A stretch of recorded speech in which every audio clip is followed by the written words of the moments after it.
In the Chinese context, Yeah. oracle bones refers to turtle shell and ox scapula bones that were used for divination. Divination being the attempt to communicate with the spiritual world, and presumably to indicate the desires that the person who's doing the divination might have for future events.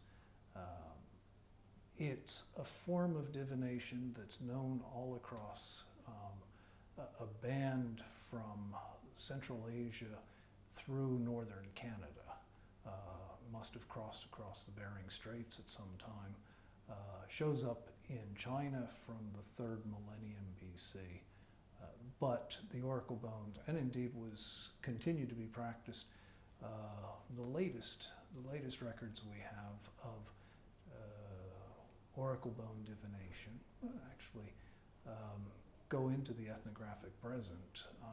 In Yunnan, there is divination with sheep bone. In historical times, Qianlong Emperor apparently did some oracle bone divination. But what we normally think of is the oracle bone divination of ancient China, and most particularly of the Shang dynasty. These were discovered at the very end of the 19th century, first published early in the 20th century, and they have inscriptions on them.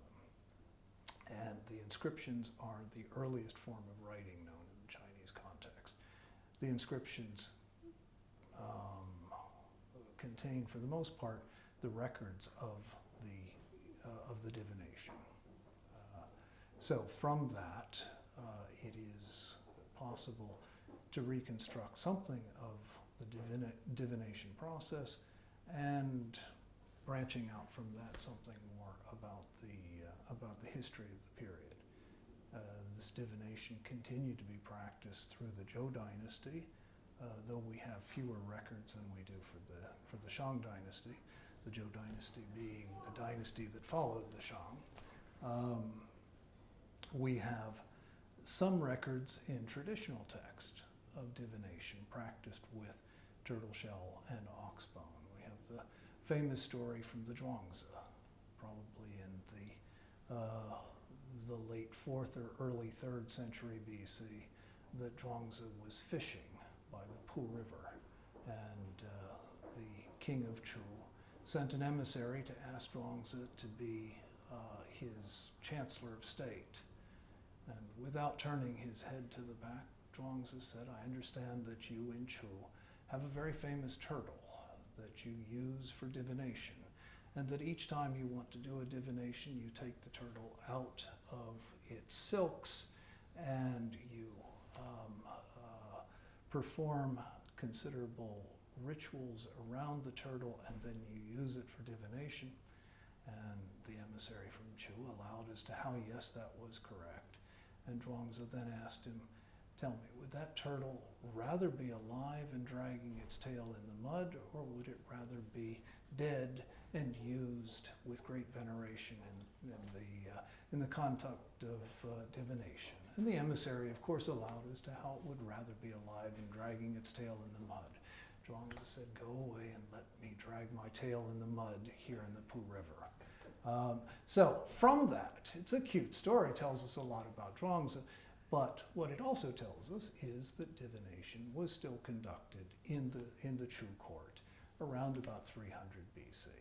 And indeed, we now know from the most recent discoveries of bamboo strip records from tombs in the state of Chu that divination was a very frequent occurrence, using both turtle shells, although we haven't found the turtle shells. We find records of the divination written now on bamboo strips rather than on the turtle shell itself, and also with another form of divination. And I will answer your question briefly about the I Ching. This is the second of the great sort of major forms of divination in ancient China, though there were many other forms of divination as well. But the I Ching is a form of divination that is done not by producing signs in a turtle shell or an ox scapula bone, for instance, but rather by counting some sort of the traditional thing to count was yarrow stalks. Yarrow is a kind of plant that grows with long, almost like palm fronds. Or you can count through pretty much anything. You could count through 50 chopsticks if you wanted. People do this also by counting coins. But this is a type of divination referred to as sortilege, because you're sorting things and counting. And the records on the bamboo strip text from the state of Chu that have been discovered in the last 30 years, really, also contain records of sortilege divination. Perhaps using a text something like the I Ching, though we don't know that for sure. By the Han Dynasty, there are still records of turtle shell divination. That's included, there's a chapter in the records of the historian, the Shiji of Sima Qian, and tells us something about how turtle shell divination